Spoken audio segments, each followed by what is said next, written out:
Bismillahirrahmanirrahim. Assalamualaikum warahmatullahi wabarakatuh. Apa kabar ayahanda dan bunda? Alhamdulillah kita masih diberi kesempatan oleh Allah untuk berbagi informasi. Kali ini insya Allah pada episode 7 kita akan membahas pencegahan pelecehan dan kekerasan seksual. Anak perlu bahasa aman, bukan ketakutan. Pada episode kali ini, kita akan membahas perlindungan seksual anak dengan bahasa yang sesuai usia, tenang, dan tidak menakut-nakuti. Banyak orang dewasa ingin melindungi anak dari kekerasan seksual, tetapi bingung harus mulai dari mana. Padahal pencegahan justru dimulai dari bahasa yang sederhana dan aman. Kuncinya bukan menakut-nakuti anak, tetapi membekali mereka dengan kata-kata yang jelas, batas yang aman, dan orang dewasa yang dapat dipercaya. Apa yang perlu kita lakukan terkait dengan pencegahan? Pencegahan dimulai dari pengetahuan yang tepat. 3 prinsip dasar yang perlu dipegang orang dewasa ketika membahas perlindungan seksual anak. Pertama, sesuai usia. Gunakan bahasa sederhana yang bisa dipahami anak. Yang kedua, tenang. Jelaskan tanpa membuat anak takut pada tubuhnya sendiri. Lalu yang ketiga, harus jelas. Anak perlu tahu batas, pilihan, dan kepada siapa ia bisa bercerita. Bahasa aman membantu anak mengenal tubuhnya tanpa rasa malu, sekaligus tahu kapan harus mencari bantuan. Untuk itu, ajak terutama anak-anak kita yang sudah berada di kelas 5 SD, dorong kepala sekolah untuk mengadakan kelas orang tua, terutama orang tua laki-laki yang memiliki anak laki-laki 1 tahun menjelang masa balik. Yang kedua, berarti kelas yang kedua, bunda yang memiliki anak perempuan 1 tahun menjelang masa haid pertama. Dorong kepala sekolah bekerja sama dengan puskesmas pembimbing UKS-nya untuk mengadakan kelas kesehatan reproduksi. Untuk itu, kelas ayah dan kelas ibu itu harus diselenggarakan secara terpisah. Agar apa? Agar diskusi kelas ayah dan kelas ibu semakin seru. Ini poin-poin penting yang perlu kita dorong bersama-sama. Terkait dengan kelas yang tadi, hal-hal apa yang perlu diketahui oleh ayah dan oleh bunda yang kemudian dari hasil pelatihan itu akan menjadi bahan bagi ayahanda dan bunda untuk mendiskusikan dengan anak. Pendidikan tubuh sesuai usia. Dari PAUD sampai usia 8 tahun tuh, 0 sampai 8 tahun. Kemudian SD kelas 3 sampai kelas 6. Itu mulai masa transisi dari anak masuk ke remaja. Lalu usia kelas 7 sampai kelas 10, lalu ke kelas 9, kemudian kelas SMP, lalu kelas 10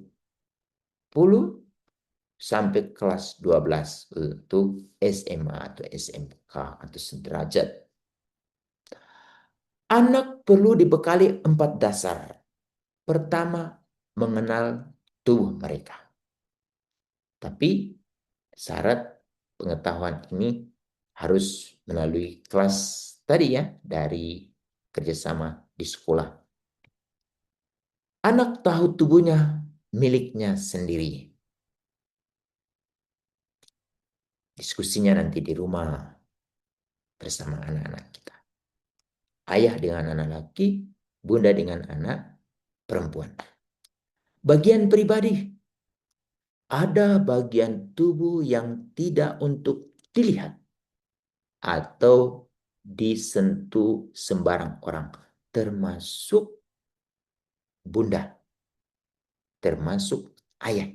Bunda dan ayah saja tidak boleh, apalagi orang lain. Tapi untuk kasus eksploitasi seksual lewat online, orang-orang itu tidak ada di rumah. Tapi mereka bisa masuk lewat digital, meminta anak untuk merekam tubuh anak-anak kita. Ini penting untuk kita tekankan kali ini. Kemudian hak berkata tidak. Anak boleh menolak sentuhan yang membuatnya tidak nyaman. Tidak. Harus. Lalu yang paling penting yang perlu kita diskusikan dengan anak-anak kita adalah minta bantuan. Anak tahu ada orang dewasa aman yang bisa mendengar apa yang menjadi keluhan mereka. Baik itu yang ada di rumah ataupun yang ada di sekolah. Merujuk pada kasus-kasus kekerasan seksual yang dialami oleh anak-anak. Pelakunya ada orang di rumah, mereka penuh ketakutan. Untuk itu, kepada siapa mereka harus berbagi cerita. Ini juga perlu kita terapkan, baik itu di rumah maupun di sekolah. Banyak kasus juga di sekolah, anak-anak yang mengalami kekerasan seksual. Kemudian, sentuhan aman yang membingungkan dan tidak aman, itu perlu kita ketahui bersama-sama. Mana nih yang disebut aman? Aman yaitu hal-hal yang membuat anak merasa nyaman. Jadi dia nyaman karena tidak diganggu. Jelas tujuannya dan sesuai konteks. Misalnya bunda mau, misalnya anak kita kecapean, urut bunda untuk anak perempuan, ayah untuk anak laki-laki. Kemudian guru di sekolah itu juga guru laki-laki untuk anak laki-laki, misalnya kakinya keseleo atau apa itu. Kemudian tidak disertai rahasia, jangan bilang-bilang ya. Kalau itu berarti menjadi hal yang tidak aman tuh, atau paksaan. Ini biasanya anak-anak yang sering menjadi atau pernah menjadi korban kekerasan itu akan terungkap hal tersebut. Lalu hal-hal apa yang membingungkan? Yang membingungkan anak-anak itu perlu kita simulasikan. Anak ragu apakah ini benar atau salah. Untuk itu sejak awal kami selalu dorong ayahanda dan bunda, pastikan berbagi cerita. Ini yang boleh dan ini yang tidak boleh. Pengalaman dengan anak kami minta anak selalu membuat dokumen atau dia mau membuat usulan kepada ayah, itu selalu dia menuliskan apa yang boleh dan apa yang tidak boleh. Kemudian sering dibungkus candaan atau alasan tertentu. Candaan, alasan tertentu. Gunakan referensi Undang-Undang Nomor 12 Tahun 2022 tentang tindak pidana kekerasan seksual. Di situ ada pasal-pasal yang jadi bahan bahasan ayah dan bunda bersama anak-anak kita. Kemudian perlu dibahas agar anak tahu batasnya. Ini yang membingungkan. Tapi kalau boleh, kalau berbicara dengan anak itu harus selalu disertai rujukan ya, supaya mereka sejak dari awal mengenal, oh ini loh ada undang-undang nomor 12 tahun 2022 yang akan melindungi kita atau mencegah kita dari hal-hal yang merugikan diri kita. Bagaimana dengan yang tidak aman? Yang tidak aman nih, membuat anak kita takut, berarti tidak aman tuh. Membuat anak kita malu dan membuat anak kita tidak nyaman. Kemudian disertai paksaan, rayuan atau ancaman. Baik itu eksploitasi seksual yang biasa maupun lewat online ini digunakan. Para pedofil tuh pastikan harus kita mulai wanti-wanti kepada anak-anak kita. Kalau ada ciri-ciri seperti ini, segera lapor. Harus segera dihentikan dan dilaporkan ke orang dewasa aman. Orang dewasa aman adalah orang dewasa yang terlatih konvensi anak yang dapat dipercaya oleh anak-anak kita. Ada kasus yang menimpa seorang anak perempuan, pelakunya diindikasikan sebagai kakek, sebagai paman, dan sebagai keponakan. Itu berarti itu sangat berbahaya ya. Untuk itu tolong tekankan kepada siapa anak akan selalu memberi laporan kepada orang dewasa yang aman.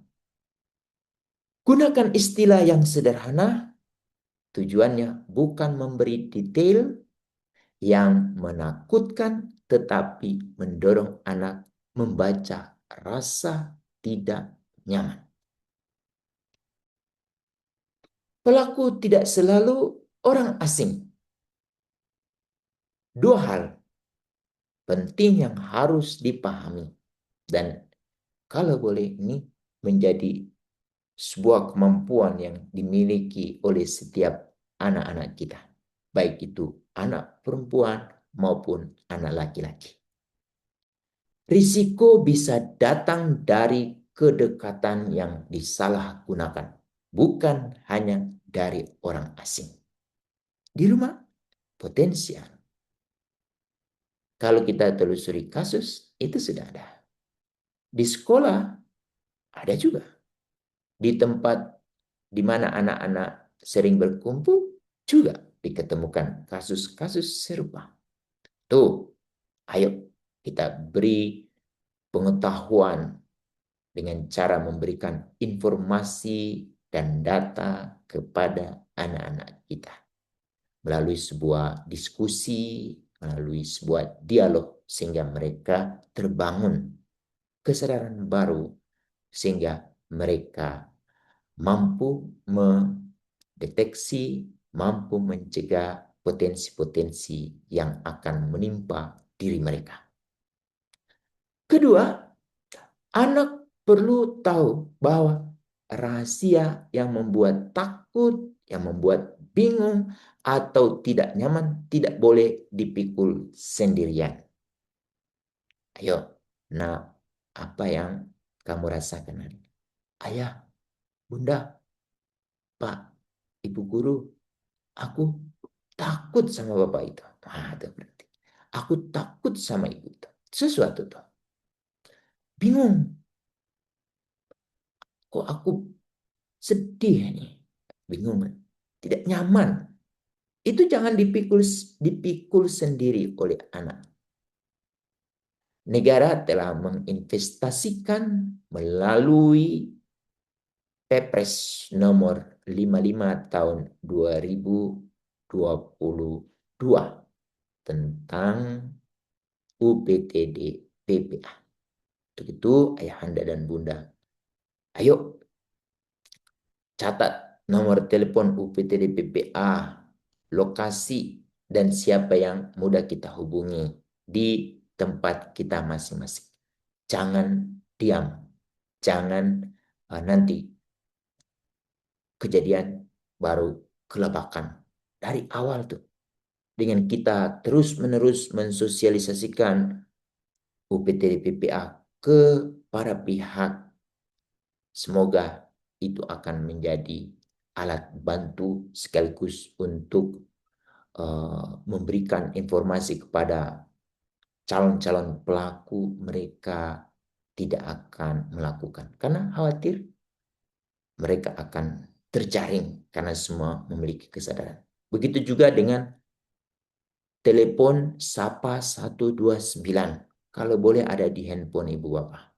Lalu WhatsApp 08111129129. Di sana laporan Bapak Ibu akan diterima dan akan ditindak atau dilangsungkan ke para pihak. Kemudian orang dewasa perlu membangun relasi terbuka agar anak tidak merasa sendirian saat bingung. Nih, sosialisasi nomor ini, sosialisasi tentang pencegahan ke sekolah minimal sekali, 5 kali dalam sehari selama 3 tahun. Jadi selama anak kita di sekolah itu terus menerus disampaikan. Dan itu akhirnya akan menjadi pengetahuan bagi diri mereka. Rahasia berbahaya bukan sesuatu yang harus disimpan demi menyenangkan orang lain. Ini biasanya anak-anak yang menjadi korban kekerasan seksual itu selalu mereka diancam. Jangan lapor. Kalau lapor nanti ayahmu, nanti ibumu. Nah, itu tanda-tanda mereka anak-anak kita menjadi korban kekerasan seksual. Apa yang perlu kita baca dari tanda-tanda sebelum anak itu berbagi cerita kepada kita bahwa dia telah menjadi korban?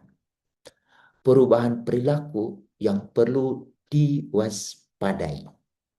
Tubuh dan perilaku anak sering berbicara lebih dulu daripada kata-kata dari mereka. Pertama, takut pada orang tertentu. Kedua, menolak tempat tertentu. Ketiga, mimpi buruk atau sulit tidur. Yang keempat, marah, menarik diri, atau menjadi sangat diam.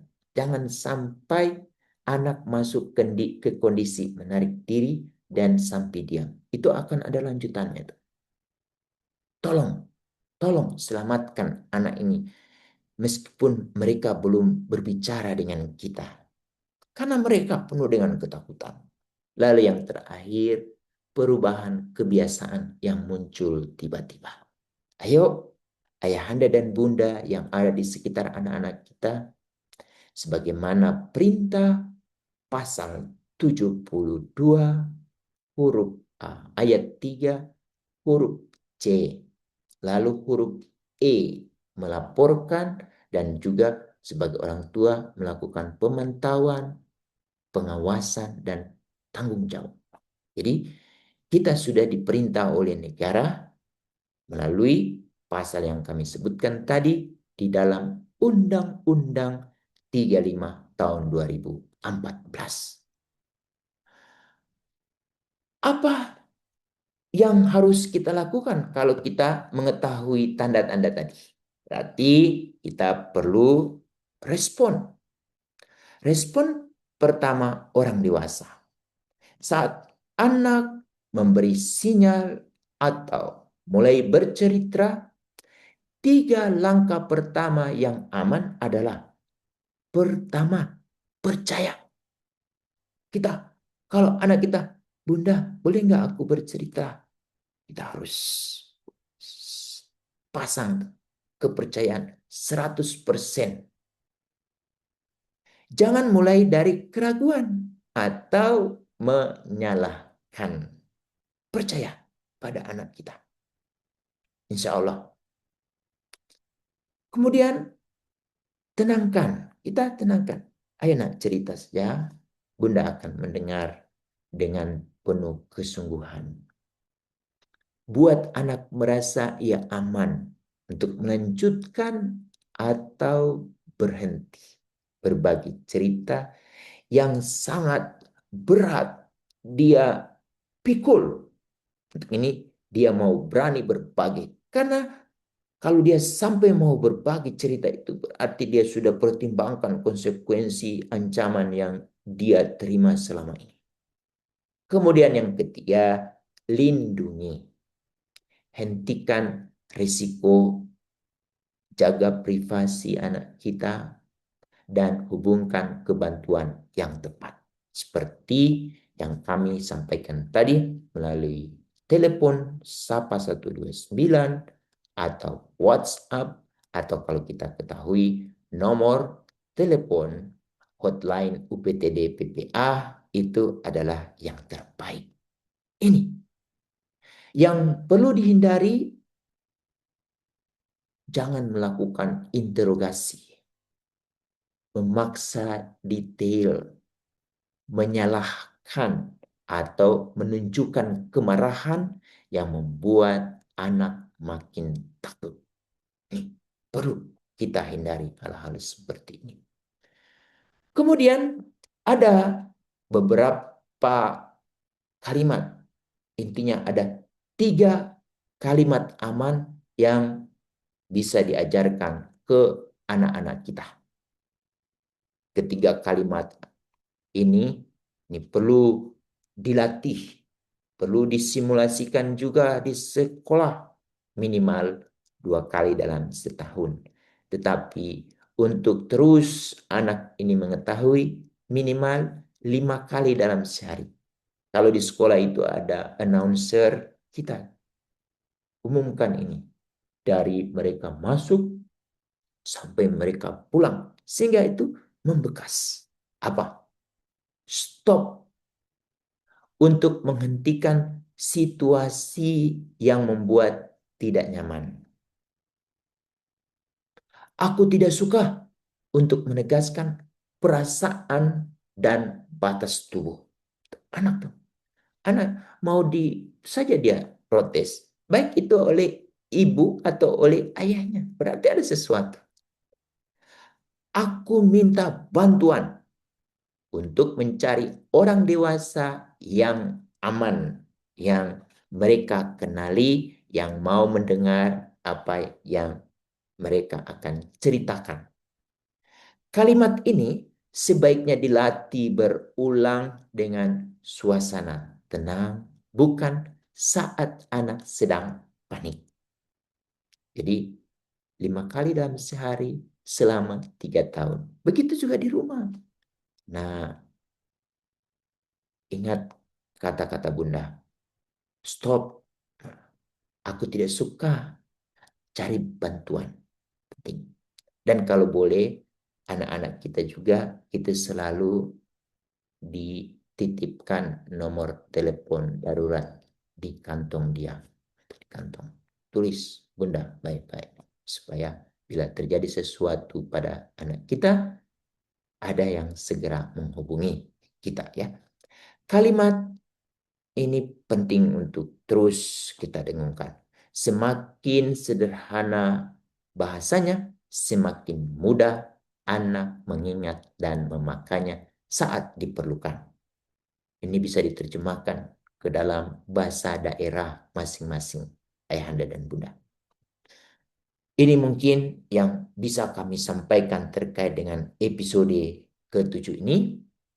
Anak perlu tahu bahwa tubuhnya berharga. Batasnya harus dihormati dan selalu ada orang dewasa yang akan mendengar serta melindunginya. Pertama, ajari 3 kalimat aman. Stop, tidak suka, aku minta bantuan. Kedua, bangun suasana rumah atau kelas yang tidak membuat anak takut bercerita. Kalau anak sudah berani bercerita, insya Allah dari hal-hal yang mudah, yang sederhana, sampai ke hal-hal yang membuat mereka takut, itu mereka berani bercerita, berarti suasana rumah dan kelasnya itu benar-benar aman dan nyaman. Ketiga, ingat, respon pertama orang dewasa harus percaya. Tenangkan anak tersebut, lalu lindungi mereka. Semoga apa yang kita sampaikan ini bermanfaat dan mendapatkan ridho dan berkah dari Allah Subhanahu wa Ta'ala yang selalu memberikan cahaya kepada kita yang hari ini sudah lembut, berharap semakin lembut lagi dengan anak-anak kita. Demikian, Assalamualaikum warahmatullahi wabarakatuh.